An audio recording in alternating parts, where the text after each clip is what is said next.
नमस्कार, मैं आपके साथ रंजना रावत और आप देख रहे हैं जोहार झारखंड। बुलेटिन की शुरुआत करेंगे और पलामू से बड़ी खबर आपको बता दें। पलामू में व्यवसायी के अपहरण और हत्या मामले का खुलासा हो गया है। देवघर कार्यरत पुलिस का जवान निकला अपहर्ता, गिरोह का सरगना। पलामू पुलिस ने आरोपी जवान को गिरफ्तार कर लिया है और पलामू के रहला से बिहार के व्यवसायी का किया गया था अपहरण के बाद 10 लाख की फिरौती नहीं देने पर ड्राइवर सहित व्यवसायी की हत्या भी कर दी गई और पहले भी कई अपहरण की घटनाओं को अंजाम दिया है और गिरोह के 5 आरोपी गिरफ्तार कर लिए गए हैं। प्रेमनाथ यादव मुख्य अपराधी झारखंड पुलिस में सिपाही है, देवघर में कार्यरत था। वहीं प्रेमनाथ यादव भारी मात्रा में हथियार भी बरामद किया गया है। 4 राइफल समेत भारी मात्रा में कारतूस भी बरामद किया गया है। तो पलामू से आपको बड़ी खबर बता रहे हैं, जहां पलामू पुलिस ने आरोपी जवान को गिरफ्तार किया है। और इस पर अधिक जानकारी के लिए संजय भारती फोन लाइन पर है। संजय, क्या कुछ इस पर अधिक जानकारी है? आपको बता दें कि सबसे बड़ी बात यह है कि जो जवान गिरफ्तार हुआ है वो झारखंड पुलिस में कार्यरत था। देवघर जिले में एग्जाम ड्यूटी के दौरान उसे गिरफ्तार किया गया है।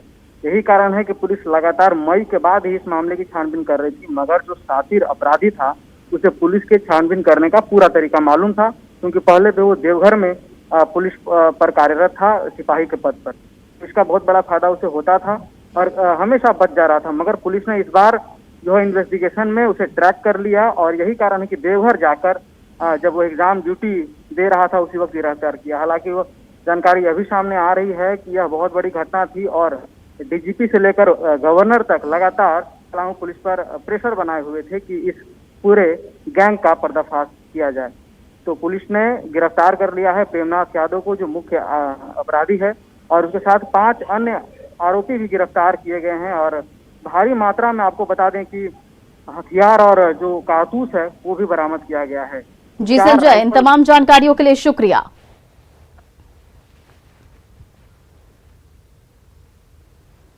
झारखंड विधानसभा के मानसून सत्र का दूसरा दिन हंगामे की भेंट चढ़ गया। सदन में नियोजन नीति और रोजगार के मुद्दे पर बीजेपी सदस्यों ने जमकर हंगामा किया। वहीं बीजेपी के सदस्य वेल में पहुंच गए और हंगामा करने लगे। इस दौरान बीजेपी विधायकों ने जय श्री राम के नारे भी लगाए, जिसके बाद सत्ताधारी दल को विधायक ने वेल में आए और हालांकि संसदीय कार्य मंत्री आलमगीर आलम ने सत्ता विधायकों को रोका, लेकिन जोरदार हंगामे के बीच विधानसभा अध्यक्ष ने सदन की कार्यवाही को कल तक के लिए स्थगित कर दिया है और बीजेपी विधायकों के हंगामे पर स्पीकर नाराज भी नजर आए। के अनुच्छेद 203 के अनुसरण में इससे पहले विधानसभा के मानसून सत्र के दूसरे दिन की कार्यवाही हंगामे के साथ शुरू हुई। विधायक विधानसभा में नमाज अदा करने के लिए कमरे के आवंटन को रद्द करने की मांग को लेकर सदन में हंगामा कर रहे थे। बीजेपी विधायकों के वेल में पहुंचने से प्रश्नकाल बाधित हो गया। स्पीकर के बार बार समझाने के बाद भी बीजेपी विधायक नहीं माने और सदन के भीतर जय श्री राम, हर हर महादेव के नारे लगाते रहे। साथ ही नियोजन नीति रद्द करने की मांग को लेकर भी नारेबाजी करते रहे। अध्यक्ष महोदय, मैं माननीय मंत्री जी से पूछना चाहती हूँ, मानसून सत्र में बीजेपी के हंगामे के बाद मुख्यमंत्री हेमंत सोरेन ने भी पलटवार किया और हेमंत सोरेन ने बीजेपी को मुद्दा विहीन बताया। उन्होंने कहा कि आज मुख्यमंत्री प्रश्नकाल का समय निर्धारित था, मुख्यमंत्री प्रश्नकाल को लेकर पूरी तैयारी थी, लेकिन विपक्ष ने सवाल ही नहीं पूछा। नमाज अदा करने को लेकर आवंटित कमरे के बाद बीजेपी द्वारा मंदिर बनाने की मांग पर हेमंत सोरेन ने कहा कि इससे समाधान नहीं होगा। मन में भगवान और आस्था को लेकर सब ठीक है और अगर मन में राक्षस हो तो सब दुश्मन ही दुश्मन नजर आएंगे। जब दल के पास कोई मुद्दे नहीं रह जाते हैं ना, कोई टॉपिक नहीं रहता है, तो इसी तरीके का आचरण अपनाकर सदन को बाधित करने का उनका पहले से ही प्लान है। आज मुख्यमंत्री प्रश्नकाल था और मुझे लगता है कि इतना मुख्यमंत्री प्रश्नकाल पहले कभी नहीं आया था। हम लोग पूरी तैयारी में थे कि सारी चीज़ का जवाब हम लोग देंगे और मुझे जवाब देना था। दुर्भाग्य है अब अगले का इससे समाधान थोड़ी होने वाला है। इससे भी इनका समाधान नहीं होना। वैसे क्या इसके लिए तैयार है, क्योंकि कुछ मंत्रियों ने भी ये सजेशन दिया है कि उसको प्रार्थना स्थल के नाम पर मन में अगर आस्था हो, भगवान हो, तो सब जगह है, लेकिन मन में अगर राक्षस हो तो सब जगह दुश्मनी दुश्मनी। ठीक है। विधानसभा में नमाज के लिए कमरा आवंटित करने पर बीजेपी ने सदन के बाहर जमकर विरोध किया। ढोल झाल और ताशे के साथ बीजेपी विधायकों ने स्पीकर के फैसले पर अपना विरोध जताया। वहीं बीजेपी के विरोध पर सत्तारूढ़ गठबंधन के दल हमलावर दिखे और छोटे मुद्दों को बड़ा बनाने का आरोप लगाया। ये छोटा मामला को इश्यू बना रहे हैं। अगर नमाज पढ़ने के लिए अनुमति दे दी गई है तो क्या गलत किया गया है? जब सर्वधर्म कोड, सर्वधर्म स्थल होता है, वो इंडियन आर्मी में दिया गया है। वहाँ पे भी लोग नमाज पढ़ते हैं, वहाँ हिंदू भी पूजा करती है, वहाँ सिख भी रहता है, ईसाई भी रहता है, तो सर्वधर्म स्थल यहाँ पे भी क्यों नहीं हो सकता है? पहले से ही इनकी एक तैयारी थी कि विधानसभा को नहीं चलने देना है, जनहित के मुद्दों को नहीं उठने देना है, राज्य के विकास की बातें नहीं होने देनी है, इसलिए ये बेवजह के मुद्दों को उठा रहे हैं। मस्जिद में नमाज पढ़ने की अनुमति दिए हैं अध्यक्ष जी ने, तो प्रार्थना करना है तो ये लोग रूम ले लें। बेवजह मुद्दा को तोड़ दिया जा रहा है। आज झारखंड को आवश्यकता है, बेरोजगार जो युवा है उसके प्रति अगर लोग मांग करते तो हम लोग सरकार चिंतित है। हम अपने युवाओं को जोड़ना चाहते हैं, इनको चाहिए मंदिर मस्जिद, इनको मौका मिल गया है। क्योंकि बाधित करना है विधानसभा, तो कोई ना कोई एक कारण ढूंढना पड़ेगा और वही सब कर रहे हैं। मैं तो ये कहूँगा, जिन्हें नजर है वो हिंदू मुसलमान देखते हैं, और मैं तो राजनीतिक गड्ढा हूँ, हम सिर्फ इंसान देखते हैं। इधर झारखंड स्टेट हज कमेटी के निवर्तमान चेयरमैन रिजवान खान ने विधानसभा में नमाज के लिए कमरा अलॉट करने के फैसले पर आपत्ति जताई है। साथ ही इस फैसले को सियासी फायदे के लिए लेने का आरोप लगाया है। झारखंड विधानसभा द्वारा, झारखंड सरकार द्वारा नमाज पढ़ने के लिए एक कमरा का झारखंड विधानसभा में आवंटन किया गया। इस संबंध में अधिसूचना जारी की गई। ये बिल्कुल गलत है, और इससे पूर्व जब भी सरकार रही झारखंड में, आज तक ऐसी अधिसूचना जारी नहीं की गई थी। ये सिर्फ झारखंड सरकार का मंशा दिखाता है कि वो सांप्रदायिक और तुष्टीकरण की राजनीति के तहत सिर्फ वोट बैंक के लिए इस तरह से काम कर रही है। झारखंड सरकार को विकास से कोई लेना देना नहीं है। बीजेपी प्रदेश अध्यक्ष दीपक प्रकाश ने कहा कि हेमंत सरकार मोहम्मद बिन तुगलक की तरह काम कर रही है। दुमका के इंडोर स्टेडियम में बीजेपी के धरना में दीपक प्रकाश शामिल हुए और जहां उन्होंने विधानसभा भवन में नमाज पढ़ने के लिए कमरा आवंटन का विरोध किया। उन्होंने कहा कि अगर इस फैसले को वापस नहीं लिया जाएगा तो बीजेपी राज्य भर में उग्र आंदोलन करेगी। 8 सितंबर को बीजेपी विधानसभा का घेराव करेगी, फिर राज्यपाल से ज्ञापन सौंपा जाएगा।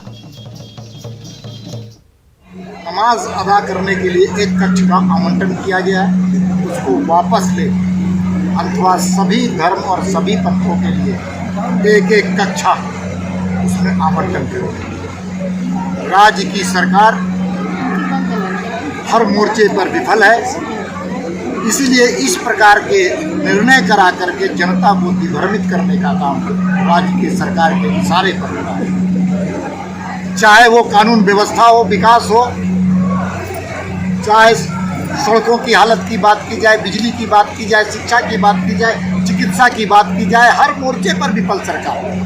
विधानसभा का घेराव करने वाले 8 तारीख को, उसके बाद राज्यपाल के पास 9 तारीख को जाएगी, महामहिम राज्यपाल के पास। उतना ही तक बात नहीं बनेगी, फिर आगे भी आंदोलन की रूपरेखा। बुलेटिन में अब बात साइबर अपराधियों की। जामताड़ा के बाद झारखंड में देवघर साइबर अपराधियों का अड्डा बन गया है। पिछले 1 महीने में पुलिस ने 101 साइबर अपराधियों को गिरफ्तार किया है, जिनके पास से 183 mobile, 312 SIM card, 41 ATM card, 36 passbook, 19 chequebook, 3 laptop और लाखों रुपए कैश बरामद किए गए हैं। आंकड़ों की बात करें तो 5 अगस्त को 15, 11 अगस्त को 7, 17 अगस्त को 8, 23 अगस्त को 14, 27 अगस्त को 17, 1 सितंबर की बात करें तो 22 और 5 सितंबर को 18 साइबर अपराधियों को गिरफ्तार किया गया है। पीड़ित करीब करीब सभी राज्य के हैं। इसमें महाराष्ट्र के भी पीड़ित हैं, गुजरात के भी पीड़ित हैं, तेलंगाना के भी पीड़ित हैं, उत्तर प्रदेश के भी पीड़ित हैं, पश्चिम बंगाल के भी पीड़ित हैं, छत्तीसगढ़ के भी हैं। तो ये कहना कि किन किन राज्यों के जैसे साइबर अपराध है, इसकी सीमा अपरिमेय है। ये लोग पूरे राज्य में, पूरे देश में हर किसी को ठगने का प्रयास करते हैं। कौन पहले ठगा जाए, ये हर किसी को ठगने का प्रयास करते हैं। अगर पिछले 1 महीने की बात करें तो कुल 101 साइबर अपराधियों को पुलिस धर दबोची है। इनके पास से कई SIM cards, mobile phone, bike, POS machine, chequebook, ATM cards भी बरामद हुए हैं। आपको बताते चले कि जामताड़ा के बाद देवघर जिला साइबर क्रिमिनलों का सबसे बड़ा गढ़ बनते जा रहा है।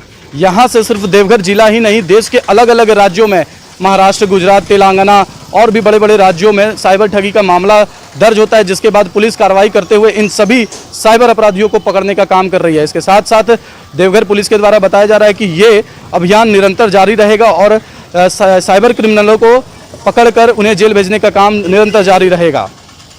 मनीष दुबे, न्यूज़ 18, देवघर। इधर देवघर में बीती रात देवघर मंदिर के समीप स्कॉर्पियो पर सवार 4 युवकों ने हवाई फायरिंग की थी। इस मामले में एसपी के निर्देश पर कार्रवाई करते हुए नगर थाना पुलिस ने आधे घंटे के भीतर 2 युवकों को हथियार के साथ गिरफ्तार कर लिया है। इन आरोपियों ने पुलिस की टीम पर भी फायरिंग की थी। वहीं 2 अपराधी अंधेरे का फायदा उठाकर भाग निकले। पुलिस ने मौके से 2 देसी कट्टा, मैगजीन और खोखे जब्त किए हैं और गिरफ्तार आरोपी विक्की रामानी और आशीष मिश्रा का आपराधिक इतिहास भी रहा है।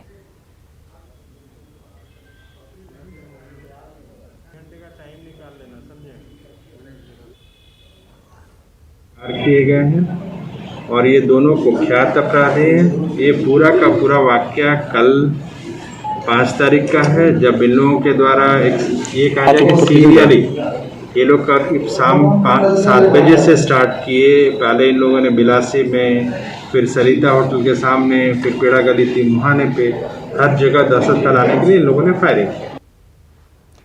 खबर गुमला से, जहां जिले के घाघरा और सिसई के सीमा पर बाला खटंगा स्थित कोयला नदी के पास महिला मंडल समूह ने बैठक की और इसमें डंप किए गए बालू को नहीं उठाने देने का फैसला लिया गया। आपको बता दें कि JSMDC कंपनी की ओर से कोयल नदी से करीब 300 हाइवा बालू का उठाव कर नदी किनारे डंप किया गया है, जिसे उठाने के लिए 2 दिन पहले कंपनी के लोग JCB लेकर आए थे। इस दौरान नाराज ग्रामीणों ने उन्हें जब मना किया तो उनके साथ गाली गलौज भी की गई और इसके बाद लोगों ने जान देंगे लेकिन बालू नहीं देंगे के नारे के साथ बैठक कर बालू उठाव पर विरोध किया। हम लोग इसलिए विरोध करते हैं कि हम लोग का जना जैसे प्रधानमंत्री आवास हुआ, PCC हुआ, चाहे कोई नाली बनाना हुआ, तो हम लोग को ऊंची दाम से ठेकेदार से लेना होता है हमारा जल जंगल जमीन, और हम ही भूखे मरे, हम उसको खरीदे। ऐसा हमको अन्याय थोड़ा सा ठीक नहीं लगा। हम इसका घोर निंदा करते हैं, घोर विरोध करते हैं और निश्चित तौर से जितना दूर तक जाना होगा इसके लिए हम लरगो पंचायत के मुखिया होने के नाते जनता हमको जिम्मेवारी दिया है, न्याय की कुर्सी दिया है, हम न्याय के लिए लड़ेंगे। गिरिडीह में अचानक 12 से अधिक बच्चों के बीमार होने से हड़कंप मच गया है। उल्टी और दस्त की शिकायत के बाद सभी को सदर अस्पताल में एडमिट कराया गया। कोल्डीह स्थित 7 नंबर योगी तांड की ये घटना है। उल्टी और दस्त की वजह से कुछ बच्चों की हालत गंभीर बनी हुई है। आपको बता दें कि इसी वजह से 4 दिन पहले एक महिला और एक पुरुष की इलाके में मौत हो चुकी है। इस वायरल बीमारी की वजह से पूरे इलाके के लोग सहमे हुए हैं।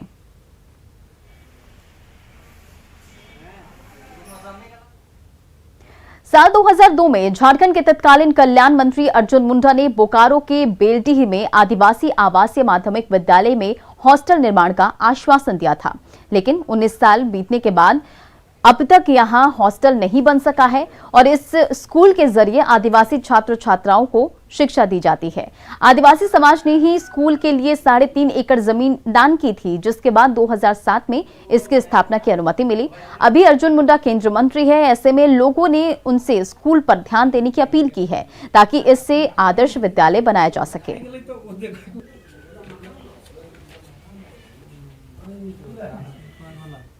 यहाँ जो तत्कालीन उसमें बिहार सरकार के कल्याण मंत्री कमचंद भगत भी विद्यालय का अवलोकन करने आए थे।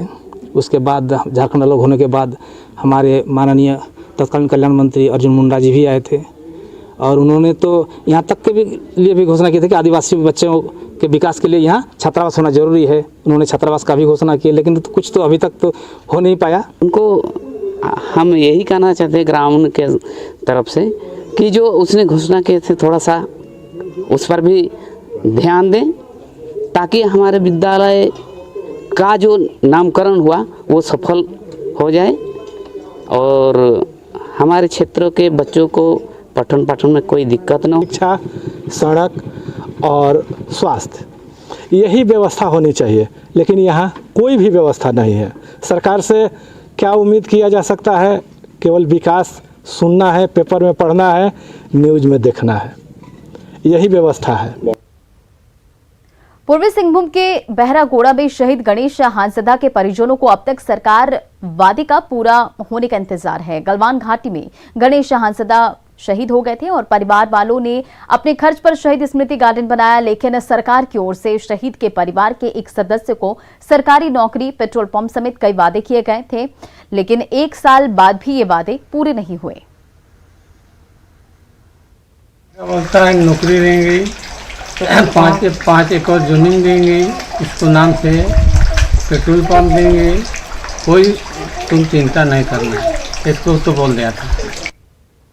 लोहरदगा के भंडारा प्रखंड के मैंसमानो गांव की रहने वाली है इतवरिया उरांव 12 साल के बाद अपने घर लौटी और इतवरिया उरांव 12 साल पहले अपने पिता के साथ उत्तर प्रदेश गई थी, जहां से आने के दौरान वो गायब हो गई थी और भटकते हुए नेपाल पहुंच गई, जहां वे 1 साल एनजीओ के शेल्टर होम में रह रही थी और नेपाल सरकार ने भारतीय दूतावास से संपर्क किया। फिर उसे नई दिल्ली लाया गया, नई दिल्ली से रांची और फिर रांची से लोहरदगा पहुंची, जहां उसका स्वागत किया गया। जिला श्रम अधीक्षक ने बताया कि कागजी प्रक्रिया पूरा करने के बाद इतवरिया को उसके परिजनों को सौंप दिया जाएगा। अपने परिजनों से मिलने के बाद उसने बताया कि वो बहुत खुश है। तो लाने में तो काफ़ी खुशी हुई, उनके परिवार भी काफ़ी खुशी हुई है। इसके जैसे पत्रचार मिला नेपाल से, तो उसके बाद हम लोग दिल्ली के लिए रवाना हुए। वहाँ झारखंड भवन में हम लोग को हैंडओवर किया गया। उसके बाद परिवार का जो एक परिवार का जो मिलना हुआ, ये काफ़ी सुखद रहा। 12 साल रहे थे बाहरे, नेपाल में 12 साल रहे थे, अब आ रहे हैं घर। कैसा लग रहा है? परिवार अच्छा लग रहा है। अब अपने माँ से मिलिएगा तो खुश हैं? हाँ, अपना माँ से मिले तो खुश हैं। इधर दुमका में बाईपास सड़क के निर्माण की प्रक्रिया चल रही है, जिसको लेकर जमीन का अधिग्रहण किया जा रहा है। दुमका के बासुकीनाथ नगर पंचायत में स्थानीय रेतों ने बैठक की, जिसमें रेतों ने बाईपास सड़क निर्माण के लिए जमीन देने से मना कर दिया। रेतों का कहना है कि जमीन अधिग्रहण करने से वे लोग सड़क पर आ जाएंगे।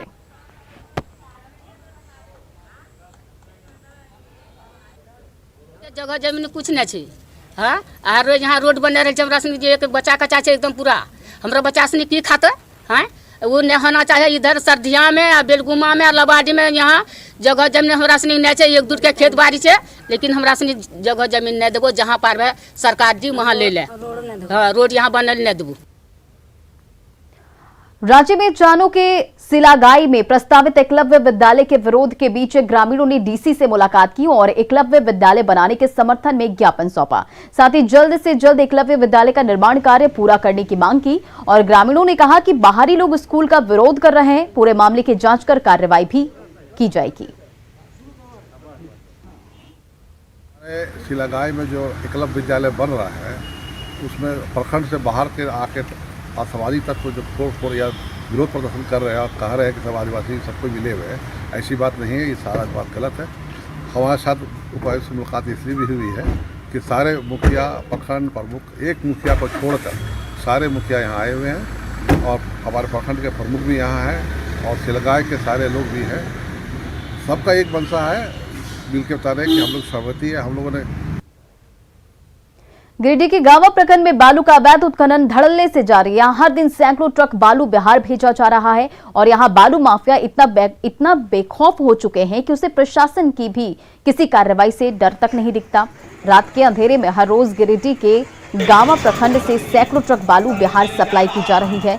इससे सरकार को राजस्व का तो नुकसान हो ही रहा है, वहीं नदी पर भी इसका प्रतिकूल असर दिख रहा है। बताया जा रहा है कि एक ट्रक बालू की कीमत 50 से 60 हजार रुपए तक होती है और यहां पिछले दिनों एसडीएम की अगुवाई में छापेमारी हुई थी, लेकिन ग्रामीणों ने इसे आई वॉश करार दिया है और जल्द ही अवैध उठाव पर रोक नहीं लगाने पर आंदोलन की चेतावनी भी दी है।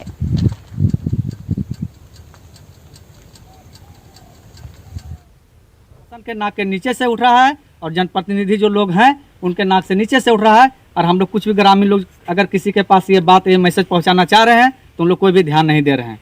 हम प्रशासन से यही मांग करते हैं, हम लोग टोटल ग्रामीण लोग, कि इस पर कानूनी कार्रवाई किया जाए और जो भी दोषी व्यक्ति हैं उस पर कड़ी से कड़ी कार्रवाई करना चाहिए। और साथ में अगर ये कार्रवाई नहीं हुई तो हम लोग ग्रामीण जितना भी हैं इस पर हम लोग उग्र आंदोलन करेंगे और नदी का ये बालू हम लोग रोकने के लिए हम लोग अगर जान प्राण भी लग जाए तो हम लोग लगाने के लिए सदैव तत्पर रहेंगे। अगली खबर पश्चिम सिंहभूम के गोइलकेरा से है, जहां के 2 युवाओं का इंडियन बॉडी बिल्डिंग चैंपियनशिप में चयन हुआ है और चयन ट्रायल के बाद गांव वापस लौटने पर कुंदन और संतोष का ग्रामीणों ने स्वागत किया। खास बात तो यह है कि कुंदन गोप रेलवे में और संतोष बोबंगा झारखंड पुलिस में काम करते हुए कई बॉडी बिल्डिंग चैंपियनशिप में खिताब जीते हैं। और आपको बता दें कि 12वीं world body building championship Uzbekistan में 7 अक्टूबर से होना है। अपना राज्य, अपना गांव का नाम रोशन करना चाहता हूं। इसके लिए मैं पूरा कड़ी मेहनत के लिए मैं लग चुका हूं। कह रहे हैं कि वहां पर भी मैंने अच्छा परफॉर्मेंस देकर मेडल ले करके पूरे प्रदेश और अपने देश का नाम को रोशन करने की कोशिश करेंगे। और फिलहाल इस बुलेटिन में इतना ही। बने रहे आप न्यूज़ 18 बिहार झारखंड के साथ।